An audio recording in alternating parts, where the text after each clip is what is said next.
is losing money. What do? Like, how do you fix that situation? Can you fix that situation? Should every situation be fixed, right?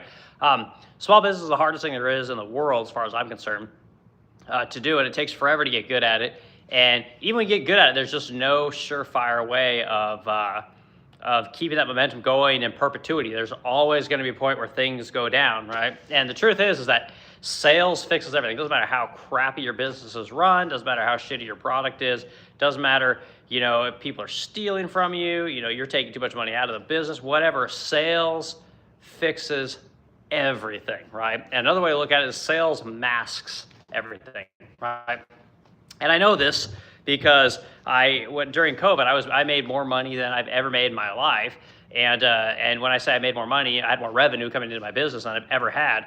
We were doing about $250,000 a month in sales for 2 years, so like really good sales, and didn't make any money, and that's why I'm gonna have this conversation. I'm gonna tell you guys kind of what you do when your business starts to lose money, things you can try, things you can think about to get the ship right in the right direction. So anyway, my name is Eric Wilk, and I'm the Splendid Crow here in St. Louis, Missouri. A small furniture company. We do about 500 pieces a year. We are known for our high gloss lacquer coating. We have about 7, 8 employees at this point, and actually an employee just didn't show up today, so I'll be interested to see what happens there. But anyway, point is, it's good middle class living, but it's a lot of work, and there's no safety net in small business. And one of the reasons I wanted to talk about this topic is I follow a lot of people on YouTube. I watch a lot of YouTube content, but more importantly, I listen to a lot, like all day. I'm constantly listening to YouTube content, and we've got so many people talking about how easy it is to make money, right? And how they're balling out of control. Everyone's always showing their Lambos and their Porsches, and they're just talking about success and saving money and making money and putting money away and investing in this and investing in that. And they always show the good side of business, but they rarely show the bad side, And I have yet to hear any of these people talk about a shitty month. Like, it just never happens. They just seem to always be successful, which is really odd because I've been doing this forever and I still don't feel like I'm successful. Like, on the whole, my success, the only success I've really had in business is the fact that I haven't had to work for somebody else for, getting close to 10 years at this point. I've been able to make enough money to pay my people, whether I had 5 people or 25 people. I'm able to pay them, and I'm able to pay myself a little salary. And some years I make, like I said, tons of money. Other months I lose my ass. And that's what I want to talk about, okay? And again, not enough people put this content out there on YouTube about how shitty it can be to run a business and just how frustrating it can be to feel like you're doing everything right and come to find out you're losing money. Like, how the hell does this happen? Like, I'm doing everything right. My product is good. I'm selling at a good price. My costs are out of control. Labor is not out of control. I'm delivering a good product, good customer feedback, and my profit and loss statement says loss after loss after loss after loss after loss. And the truth is, guys, is that some months you just can't make any money. There's nothing you can do. And it goes back to what I said at the very beginning of the stream. Sales fixes everything.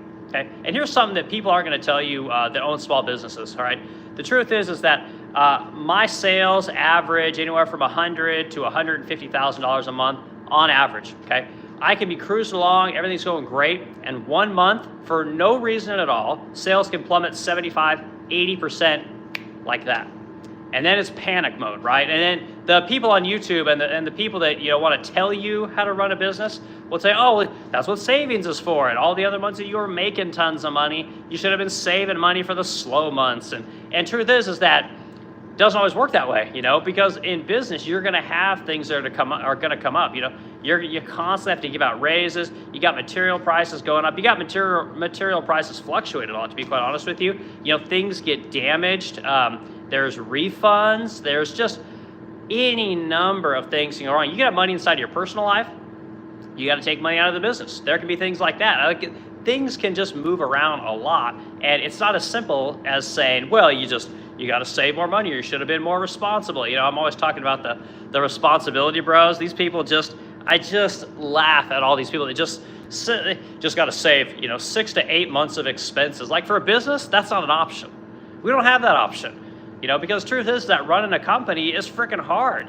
And what everybody wants to look at, I think the big problem today is that so many people are trying to give off the illusion that they're successful instead of just being content, being, average. Like, there's nothing wrong with being average in the business community, because the truth is that 95% of businesses are in fact average, and there's nothing wrong with that. That, if anything, that should be celebrated, because it's really hard. I've told you guys so many times that most people can't own and operate a business because they lack discipline, right? They lack self-control.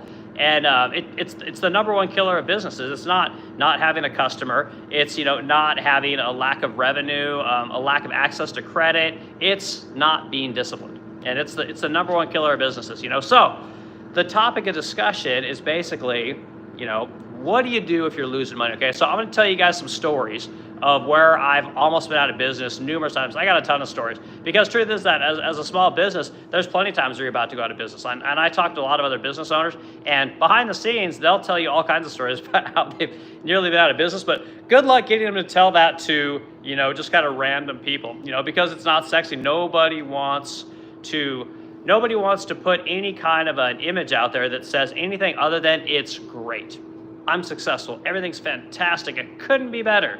And it's just not reality, So I'll tell you guys some stories, and we'll dig in. Okay, B&C Crafts. I don't know who you are, but yeah, good to see you. Glad you're here for the stream. I told you what we're talking about today. We're talking about small business, managing money, going out of business, and some of the things that I've ran into, and some of the things that I do to help with cash flow and keeping my business afloat, especially when times get hard.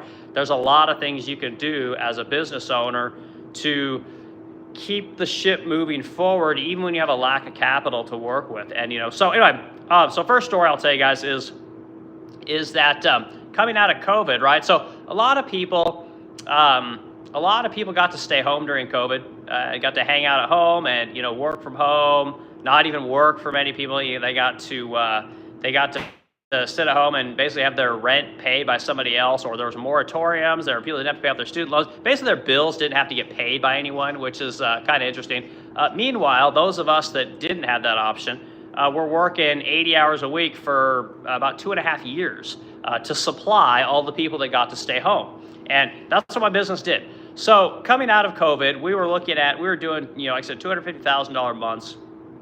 And as we got further and further away from COVID, about a year out of COVID, what had happened is that we had stolen sales from, say, 2024, 2025, and 2026, and front-loaded them into 2020, 21, 2022. And what we started seeing is we saw a massive drop-off in sales because not as many people needed furniture, right? So we ran into a massive cash crunch. I mean, like epic cash crunch. And so what we ended up having to do, one of the times, is we ended up having to go to get a crack loan, right? And these crack loans, I've talked about these before in my talks. These crack loans, Square has them, Shopify has them. There's a company called Blue Marlin. There's QuickBooks has them. Gosh, I'm just like everybody on the sun has these kind of crack loans. And the reason that small business needs crack loans is because the banks don't actually loan to you. You basically have to be a minority or like a lesbian woman to get a loan for your small business from a traditional bank. They don't want to loan to like normal people. So we go to these crack companies, and what we had to do is we had to go pull out, I want to say we pulled out like maybe $125,000 just as working capital, and that number is big, but when it takes, probably $50,000 to $60,000 a month just to open the doors in your facility, that's, maybe 3 months of working capital, maybe 4 if you stretch it out. So it's not very much capital, and that's on a repayment plan, basically 12 months. So think about that. You're basically banking on being able to figure out your sales problem in 3 to 4 months and produce enough excess revenue to then pay off that debt. Because you're going to be paying back about $10,000 a month to this company on top of the $50,000 or $60,000 it takes just to open your operations. Otherwise, you start losing employees, right? So we did that, and what had happened is sales had just come back. Right, we had just a crazy drop in sales for 1 month, 2 months, and it just produced a very scary situation on the cash flow side. And so we're going to crack loan. And fortunately, we were able to pay that thing back because sales were decent enough to get it done. Another time we almost went out of business, we had an inspector come through. Oh gosh, I want to say it was the first third or fourth month that this place was open, and Spectre came in to shut us down because we didn't have a proper spray booth. So that was cool. So there's no way to make money, no way to do anything when you can't work. So that kind of sucked. So that nearly put us out of business. And the thing that saved us then is a woman had literally walked into our facility after we'd got that booth put in and purchased, I want to say it was like $22,000 worth of furniture, which was massive at the time, you know, because I mean, back then we would have been doing 20,000 a month in revenue, maybe.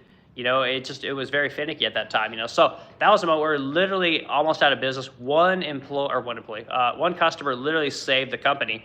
And that's happened numerous times. There's been other times where we've been in severe cash crunches because of just inconsistent sales.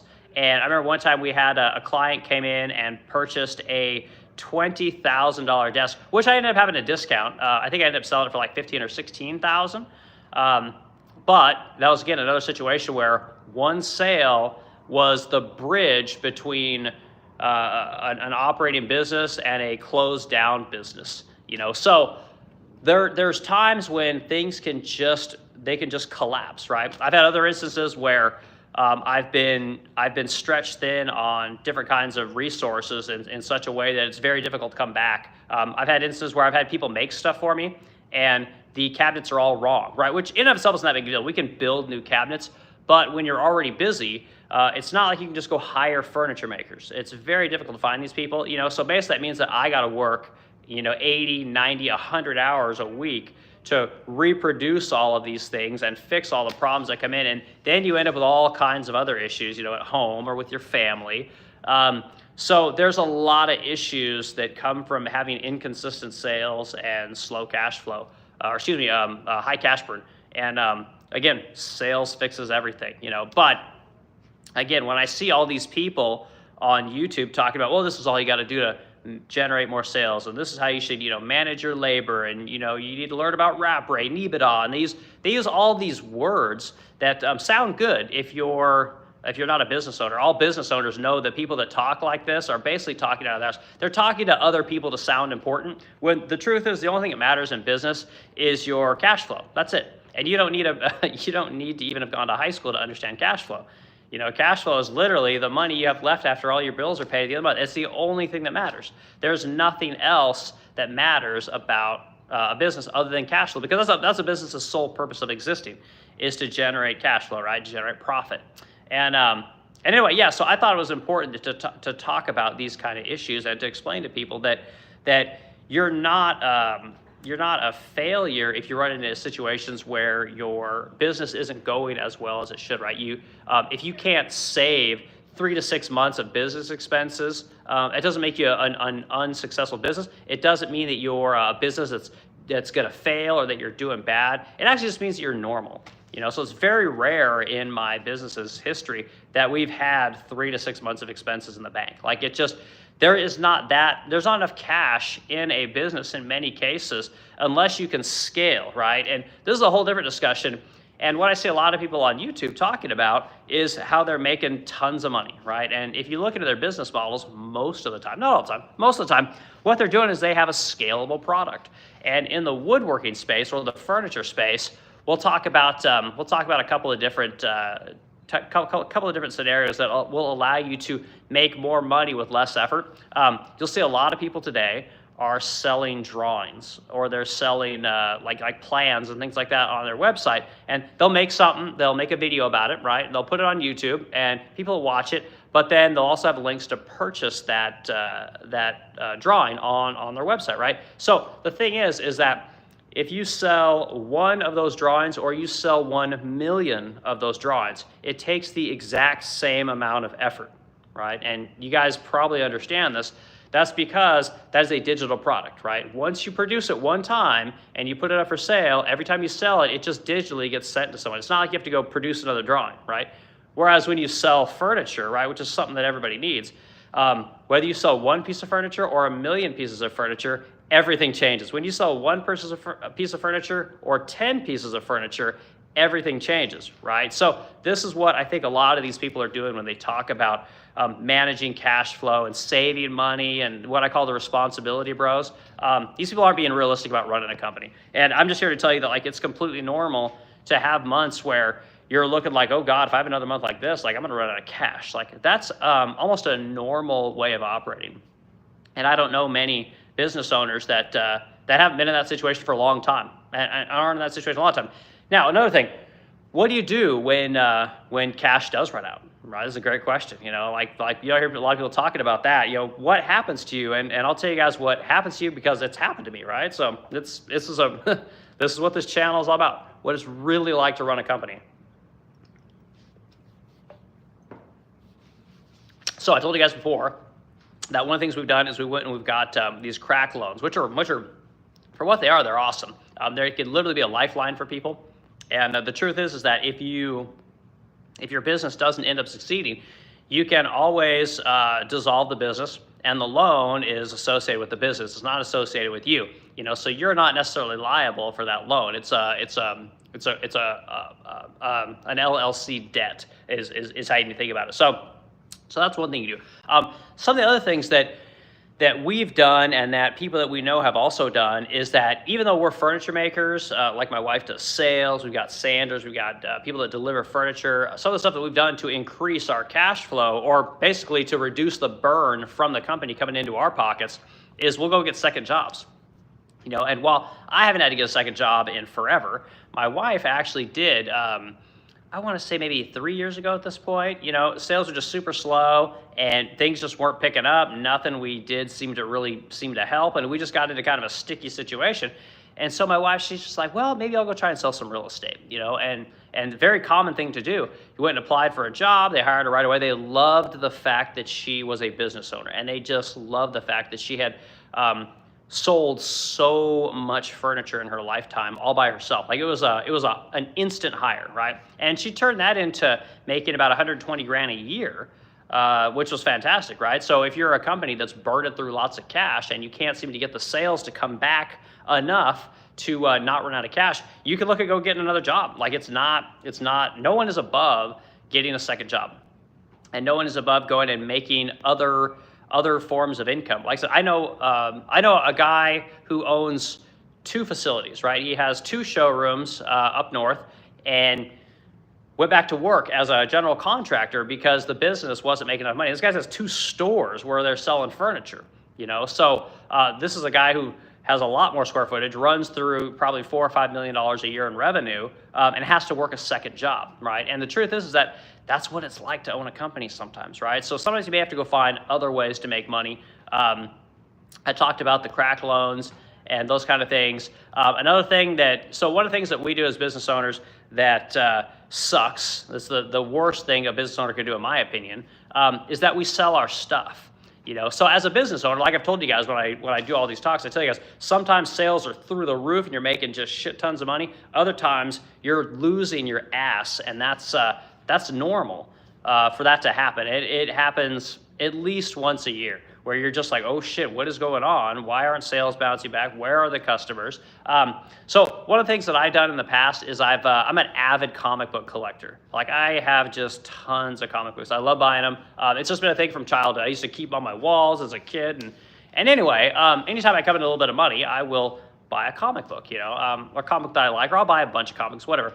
Point is that when cash flow has gotten into a pinch, I've had to sell a bunch of comic books. You know, like the last couple ones I sold some Tomb of Dracula number 10s, which are the first appearance of Blade, who's my favorite comic book character. I've sold those. I've sold some really rare Blade number 1 variant comic books. You know, anyway, point is that, you know, I've sold Tomb of Dracula number 1 with the first appearance of Dracula in comic books, and these things generate, you know, $4,000, $5,000, $6,000, $7,000, you know, as a bundle, not each.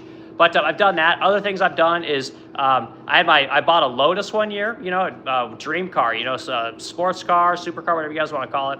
And I love that car. It's an amazing car. And we put a bunch of money down on it, you know, so it was probably, I don't know, it was probably 70 grand, and we probably put 20-ish grand. And I had it for like 3 years. And point is that we got into a cash crunch, and I only owed I think I owed like 15 grand on that car, and had to sell it, you know, so I sold it so that I could make payroll. I think I put like 30, maybe 30 grand in my pocket, something like that. And that gave me enough capital for the slow months, in like the winter months when sales weren't that great. And we were able to push through to better times. And that's how it goes, and then when sales pick back up, we get a little bit of money back in the bank. I'll probably go buy another car, because I like my cars. I'm a car guy. But point is that you can sell things. Like my wife has had to sell. My wife likes fashion. She buys a lot of like vintage clothes, like really expensive shit. But like $5,000 coats and things like that. And she likes other really nice stuff. And anyway, we've sold some of that stuff just to bring in cash, because employees don't take credit, guys. You can't pay your employees the credit. And everyone knows that owns a business that you can't get rid of your employees. Like, this is the thing that whenever I hear people say, oh, my employer doesn't care about me, employers don't care about employees, like, I just laugh. Like, I think it's the funniest thing. It's the biggest lie in all of business, is that employers don't care about their employees. Because the hardest thing about owning a business is finding competent help, And if you're the only people that can basically cycle through employees are big companies, And I've heard there was a video going around of this guy. It was like recently. He's bitching about he's like a part of a roofing company. He's just talking about, oh, these guys are so dumb and blah, blah, and just nothing but like vitriol and hate. And you're just listening to this guy bitch about this job that he stayed at for like 15 years. It's like, oh my God, but anyway, point is that we sell things, and that's something you can do as a business owner, and there's nothing wrong with it. It's kind of admirable, to be quite honest, because again, employees rely on you as a business owner to give them a paycheck. That's one of the benefits of being an employee or a W-2 versus being a business owner. They are expecting that paycheck every 2 weeks in our case, and they don't think that check's not going to show up. It never, I would say never, but it rarely crosses an employee's mind that they're not going to get paid. So that's one of the benefits. They expect that, and as business owners, we are expected to deliver that on time and in full every payday. And so selling things, completely normal. We do it. It happens, and then, like I said, when times get good again, well, then we buy some of that stuff back, and the cycle just repeats and repeats and repeats. And there's nothing wrong with it, other things. My wife has sold like Chanel bags before. These are like $5,000 handbags, and we've used that cash to make payroll. Again, I've told you guys I've sold cars, comic books, just all kinds of things that are really important. The other things we do is we fix a lot of things here at our business as opposed to paying people to do things. If I can just work some more hours myself, because my salary is the same no matter what, I can work some extra hours and not have to pay a repair technician to do certain kinds of things. Again, it just helps to keep more cash in our coffers, and we don't have to take out the crack loans or sell things in the event that sales slow down. And like I told you guys at the very beginning, I've said it a couple times now, sales literally fixes everything. So the best thing you can do as a business owner, so that you don't get into a cash crunch, isn't to do like the responsibility bros say, and have 3 to 6 months of expenses, which will never happen. Best thing you can do is just work on your advertising and your marketing and really understand how that stuff works. Have a good website, respond to customers very quickly, like immediately. You want to respond to a customer so fast that they're almost shocked that you responded to them that quickly. That's how we do it here.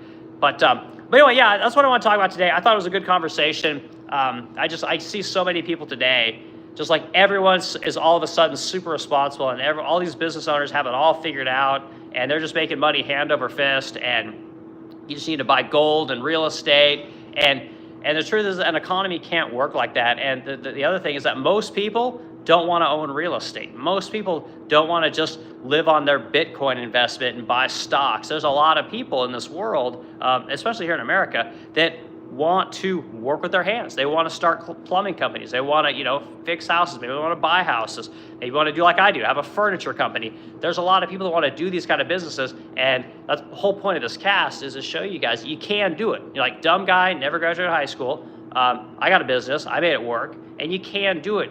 But it is difficult, and maybe that's part of why it's difficult for me, is I'm dumb. I have no idea. But I talk to a lot of people within my industry, and most of us kind of go through the same thing. That's the thing. Last thing you could do is to help you the business. I told you guys you can go get a second job. The other thing you can do is, a lot of people actually have a business just to themselves. Like one person in the family runs the company, another person literally has a W-2 job. So it's not, as opposed to what me and my wife have, which is we both work together. You can literally just have somebody else do whatever their $80,000 a year job, whatever they're contributing, and then your business over here. That's a good way. That way you get the benefits of healthcare, medical, and all that kind of stuff, if that's what you want, and you have that steady paycheck, which a business will never give you. Like a steady paycheck is just something you're just gonna have to learn to forego when you want to start a business. And again, if you're listening to the responsibility bros and these people that are just telling you, oh, just follow my 10 steps to, you see these ads, $40,000 a year to $4 million a year, become a woodworker. Like they're all full of shit, guys. At least that's my opinion. And again, that's the whole point of this conversation is I just wanted to let people know that if your business is losing money, it doesn't mean you're a bad business owner. It doesn't mean you don't know what you're doing. It doesn't mean that you've failed. There are things that you can do to keep things moving until you can get to better times, right? To where there's better sales and you can push that rock uphill a little bit further, before it squashes you. So yeah, it's not all doom and gloom. You're not a failure if your business, doesn't meet the requirements of what someone on YouTube tells you that it's supposed to meet. Because like I said, let's say I've been in business. Let's go to the numbers real quick. We're all in the stream with this. I'll give you guys a breakdown kind of how my revenue has gone since I started my company to where I'm at today, all right? So let's see here. I'm gonna think about this for a second. So in 2018, I think is when I started working here full time, right? So I'd done it about a year of helping my wife out prior, and she got tired of me talking shit about other people's work, and basically told me that I need to come here and work, otherwise shut my mouth. So I came here and did the job. But I think we were doing like 30 to 50K a month, I think is what it was when I was coming in. So we were like, $500,000, maybe 600,000 in revenue, right? Which the margin was a lot higher back then when it came to doing vintage furniture, because that was all that we did. But I mean, you were able to pay people 10, 12 bucks an hour back then. So we were able to keep quite a bit of money, and honestly, it was kind of an easy business.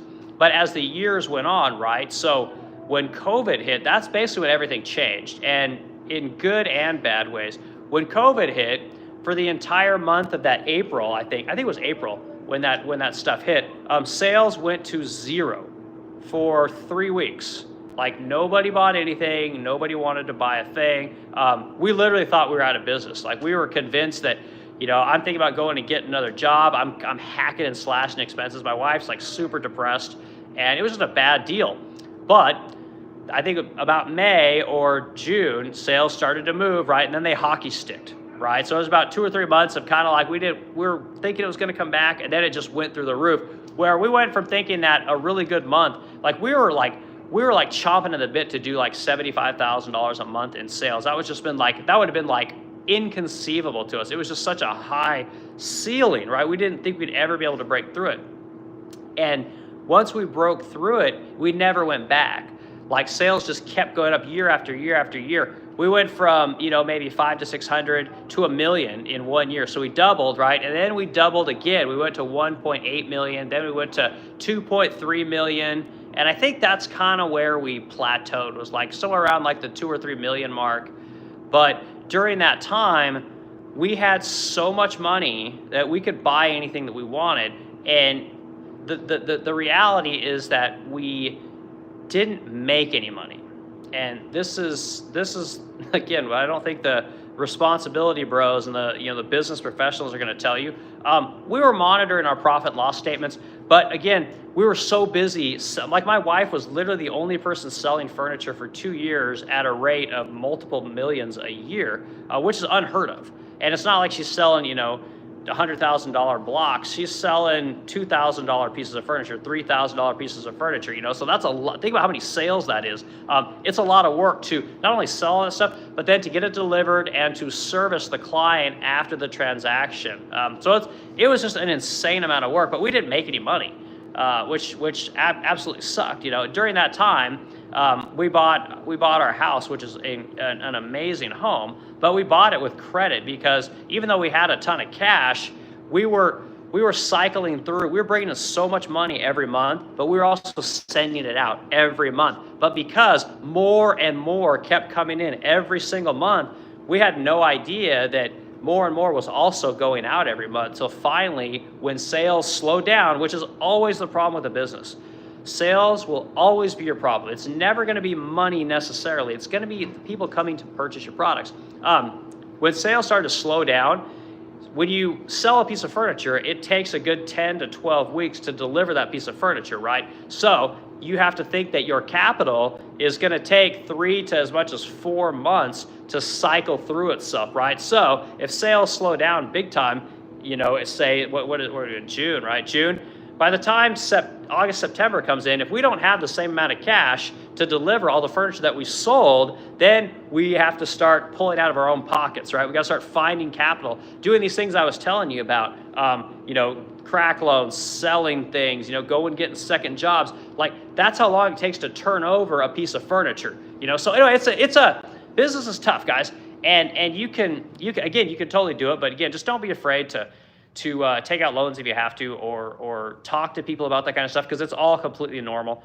Selling things, everybody that's ever done anything has sold something to get where they're at, you know. So don't be afraid to. You're not losing if you have to part with something in order to make payroll, or to make, you know, your rent payment, or to, you know, whatever. Just deliver, you know, something. It's not the end of the world, and we've all done it, and it's completely okay. So that's I think that's going to be the gist of my talk today. Sales for us are fantastic, which is amazing. June is starting out a little bit slow, but we'll kind of see where it ends up. I'll report to you guys on exactly how sales are going, probably towards the end of the month, and we'll kind of see what's going on. Like I said, last month was insane month, and we'll see if traditionally June, July, August, it starts to taper down into August, and then moving towards the latter part of August, sales start to come back up, and then they plateau again around Thanksgiving. You know, so we'll kind of see if those sales cycles hold up, and you never know. Like I said, it's ever since COVID happened, everything has changed, guys. Like it used to be so easy to make money, and truth is that now that the cost of labor has gone through the roof, the cost of materials have gone through the roof. We've dealt with inflation, compounding inflation, by the way, for the better part of 4 years now. Making money is much more difficult than it used to be. You know, unless you can scale your business like tech people do, or like I said, people that sell digital products. That's a great way to scale your business, or have your shit made overseas, which Trump's trying to work on that, you know, so we'll see if how successful he is with that. But those are kind of your options. Otherwise, you got to do it the way the rest of us do it, which is just bust your ass and watch your pennies, and you know, try and be as efficient as you possibly can. So anyway, hope everyone has a great day, and we'll do this again tomorrow.